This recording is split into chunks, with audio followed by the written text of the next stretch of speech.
O que é que o filme O Rei Leão, o remake agora de 2019, tem a nos ensinar como cristãos? O que é que o filme da Disney tem a nos dizer nesse sentido? Assista aqui até o final desse vídeo para eu te mostrar o que a gente pode falar sobre isso e também eu te falar a parte que mais me tocou desse filme. Fala aí pessoal, Luan Ferreira aqui para mais um vídeo. Bom, depois de mais de um ano e 8 meses que eu não gravo nenhum vídeo aqui para esse canal que ficou meio abandonado, mas eu estou vivo, estou bem, graças a Deus, estou aqui para fazer mais um vídeo aqui para vocês. E se você chegou aqui agora, você ainda não sabe sobre esse canal, você já se inscreve aí, já deixa seu like, porque esse vídeo deu um certo trabalho para fazer. Eu assisti o filme novo do Rei Leão aí no dia 25, se não me engano, de julho, né? Foi há 2 dias atrás. Estamos agora em 2019, não sei quem está assistindo esse vídeo, né? Mas eu consegui extrair muita coisa ali do filme em relação ao cristianismo. Se você puder fazer essa análise assim, junto comigo você vai ver. E então eu anotei várias coisas aqui no computador também para falar para vocês. Eu acho que esse vídeo vai trazer uma reflexão bem interessante, uma reflexão cristã sobre o filme.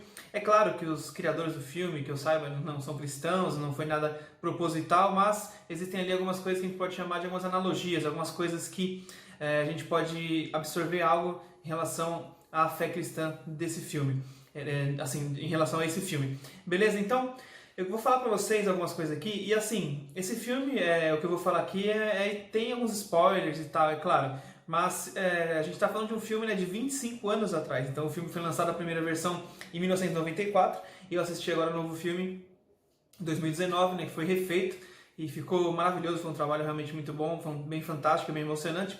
E essa nova versão, então se você assistiu a nova, provavelmente você deve ter assistido a antiga, ou se você não assistiu nenhuma das duas, eu já aviso que aqui no vídeo vai ter alguns spoilers, mas enfim, se você ainda não assistiu, então vai lá, assiste e depois assiste aqui o vídeo, beleza? E bom, esses dias, né, antes de assistir o filme, uns 2 dias antes, eu vi que o Douglas Gonçalves, do Jesus Cop, quem não conhece, acompanha ele aqui no YouTube, porque é muito bom, bem interessante o trabalho dele aqui também, eu acho bem legal. E eu vi que ele tinha lançado um vídeo falando, né, o que eu enxerguei, o que eu percebi no filme O Rei Leão, que é também uma reflexão cristã sobre o filme. Eu não tinha assistido o vídeo dele ainda, só vi a miniatura, né, o título do vídeo lá que ele colocou, e depois eu assisti o filme. Quando eu assisti o filme eu percebi várias coisas assim interessantes sobre essa questão cristã e tal. E aí depois que eu já tinha assistido o filme, já tinha pensado nessas coisas, então eu fui hoje assistir o filme, o vídeo dele, né, do Douglas. E eu achei bem legal o vídeo que ele fez, falou umas coisas legais. Mas eu tenho várias outras coisas aqui que eu percebi que vai ser interessante também de você acompanhar. Beleza? Então vamos lá. Bom, como todo mundo sabe, né, o Simba lá, o leãozinho filhote, né, criado pelo seu pai, o rei, né, da selva. O rei da selva lá, o Mufasa, né? Que domina lá sobre todo aquele reino e tudo mais, aquela visão interessante lá daquele cenário com vários animais, da natureza e tudo mais. E o Mufasa é um pai dedicado, cuida do Simba e tal, ensina ele a vida e tudo mais. Acontece várias coisas e, como vocês sabem, acontece uma debandada. O tio, né, do Simba, que é o Scar, né, que é um leão mau, ele quer acabar com tudo, quer acabar com o Mufasa, quer acabar com o Simba, ele quer dominar o reino, quer usurpar ali o trono, né, do Mufasa. Então, aí aproveita uma demandada, causa uma confusão ali, e ele vai, então, aproveita da situação para assassinar o Mufasa. Então ele joga o Mufasa lá no meio daquela debandada que teve, e o Mufasa, infelizmente, então, ali morre nessa cena. Então o Simba vai, fica todo triste, é uma cena bem, bem triste mesmo nessa parte, né? Então o Scar ainda se aproveita e culpa o Simba, dizendo que a culpa foi dele, que ele devia fugir porque aquilo tinha acontecido por causa dele, aquela tragédia foi culpa dele, e ele finge que ele não fez nada, né? O Scar finge que ele é um santo, que ele é um anjo, que ele não fez nada, que a culpa é toda do coitado do Simba, que não fez nada e fica super triste ali pela morte do seu pai. Ali naquela cena a gente pode enxergar uma entrega, né? O pai, quando o Mufasa vê que o Simba está em apuros, ele está em perigo, ele corre e vai, pula e vai atrás, tenta salvar de todas as formas, se pendura lá no galho, cai e vai, tenta de novo e tudo mais. Então ele faz de tudo pela vida do filho, faz de tudo para salvar o filho, e ele chega então a entregar a sua vida pelo filho, porque quando ele foi se meter ali no meio da debandada, ele sabia que aquilo era um risco, que era perigoso, ele poderia perder a vida no meio daquela confusão, porém ele vai mesmo assim e se arrisca, entrega de fato a sua vida, acaba de fato morrendo ali pelo seu filho Simba. Então a gente pode olhar essa situação e ver mais ou menos o que Deus fez por nós enviando Jesus para morrer na cruz, porque quando ele enviou o seu filho para morrer por nós, ele estava entregando ali o que ele tinha de melhor, estava dando a vida dele, né, ali Jesus, como Deus também entregando a sua vida por nós, para sermos filhos dele. Então eu lembrei do versículo, porque é o versículo que eu acho que é o mais famoso, um dos mais famosos para todo cristão, e até quem não é cristão conhece muito bem esse versículo, né? João 3,16. Porque Deus amou o mundo de tal maneira que deu o seu Filho unigênito, para que todo aquele que nele crê não pereça, mas tenha a vida eterna. Então a gente já pensa nisso ali, nessa entrega do Pai pelo Filho. Então o que acontece? O Simba, então, com esse sentimento de culpa, com essa amargura toda que foi causada ali pelo Scar, pela situação e tal, ele se sente culpado, acha que a culpa foi dele, que o pai morreu e tudo mais. Então de fato ele vai e foge. Quando ele foge, né, é mais ou menos ali uma analogia à figura do filho pródigo, né, que pega e vai embora. É claro que diferente nesse caso, né, ele não foi embora porque ele quis, mas ele foi ali meio que expulso, né, pelo Scar. Então, mais ou menos como filho pródigo, ele vai viver da maneira dele. Encontra lá o Timão e Pumba, que ensinam ele aquela filosofia de vida, o Hakuna Matata, né, que é, você tem que esquecer seus problemas, você tem que viver do jeito que você quer, você tem que fazer aquilo que você quer, e a vida é sua, você tem que ser indiferente ao resto.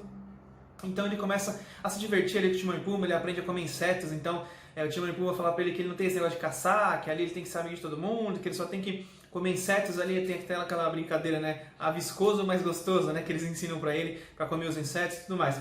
Então ele vive ali, né, ele não amadurece porque ele começa a crescer junto com eles. Ele não vive como um leão, ele começa a crescer, ele é filhote, vira lá um adolescente, né, cresce, vira um leão adulto. Não vive como um leão, por exemplo, ele se recusa a caçar, ele só come insetos, ele não reina sobre nada, ele vive ali amigavelmente com todos os outros animais, né, e ele fica comendo os insetos. Então assim, ele não vive como um leão, ele não age como um leão. E aí aparece então uma figura interessante, né, do filme, que é o macaco profético, né, digamos assim, o Rafiki, né, aquele macaco 2 lá que é tipo um mago, sei lá o que ele é. Então ele vai e descobre que o Simba está vivo, fica muito surpreso, vai até ele, encontra ele e fala: meu, você é o Simba, você é o filho do rei, você tem que voltar e assumir a sua posição. E aí o Simba fica meio constrangido, ele fala: não, isso daí, tipo assim, isso aí já passou, isso é passado, eu fiz uma coisa ruim, eu não posso voltar, não, eu não sou mais esse Simba que você conheceu, digamos assim, né? Como se ele falasse isso lá pro macaco Rafiki. Então ele fala: não, ele fica envergonhado, fica triste, começa a lembrar daquela culpa, daquele sentimento de amargura, daquele sentimento de que ele fez algo errado. E aí ele fala assim, então, pro Simba: não, eu conheço seu pai, e seu pai está vivo, né? Ele fala: eu sei onde está seu pai, eu conheço ele, né? Eu não conhecia ele, eu conheço seu pai. E aí o Simba fala: não, mas como assim você conhece meu pai? E aí ele fala: vem cá que eu vou te mostrar. Então ele vai e leva o Simba lá naquela cena da água, que ele fala para o Simba olhar para águas, né? E aí ele vê o reflexo dele mesmo, né, o Simba, e ele fala: não, isso é só meu reflexo, isso aí não é meu pai e tudo mais. Aí o Rafiki pega e fala: não, olha com atenção.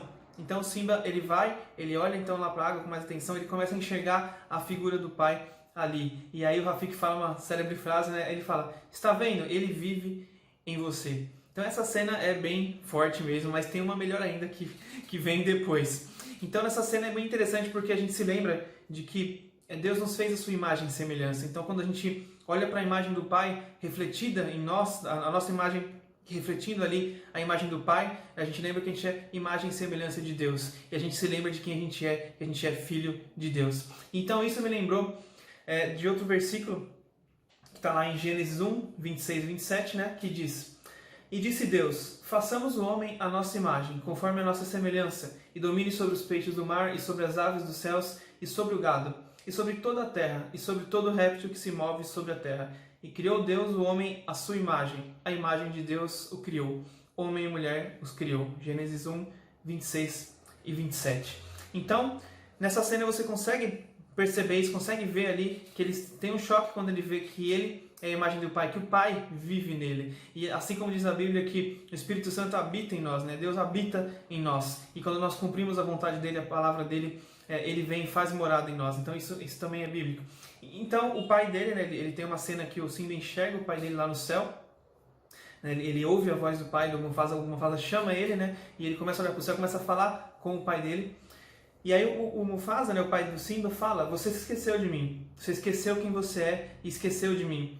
E o Simba fala: não foi isso, não. Aí ele fala: olhe para dentro de você. Você é muito mais do que você pensa que é. Você tem que ocupar o seu lugar no ciclo da vida. Você é meu filho e o verdadeiro rei. Lembre-se de quem você é.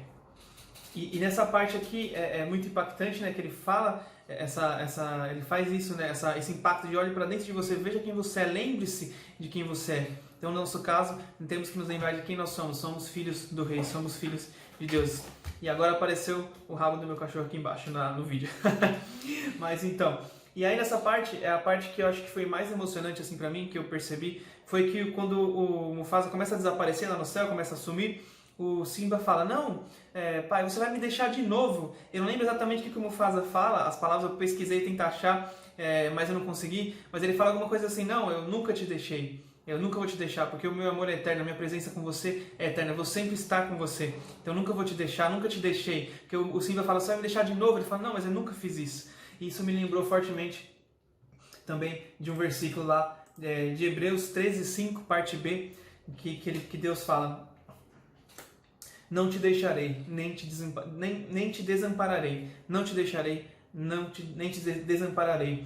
E também em Mateus 28:20, parte B, Jesus disse, eu estou convosco todos os dias até a consumação dos séculos. Então o Pai sempre está conosco, sempre esteve, o amor dele é o mesmo ontem, hoje e sempre, assim como ele é, Jesus Cristo é o mesmo ontem, hoje e sempre. Então o amor dele não muda, ele é o mesmo e ele está conosco todos os dias até o fim e até a eternidade. Então isso me fez pensar muito nisso e foi muito emocionante, foi bem impactante, realmente mexeu bastante comigo essa cena, e tenho certeza que se você não assistiu vai mexer com você, ou se você já assistiu, se você pensar nesse versículo, se lembrar dele, com certeza você vai se emocionar também. E continuando, pra gente já chegar no fim aqui, travei aqui, mas pra gente chegar no finalzinho, outra coisa que eu percebi foi que quando o Simba ele se encontra com o pai, ele então, depois desse diálogo e tudo mais, opa, a moto aqui, depois que ele se encontra com o pai, então ele lembra de quem ele é, ele fala, não, realmente eu sou o Simba, eu sou o filho do rei, eu não posso ficar aqui vivendo essa vida. Então ele pega e volta correndo para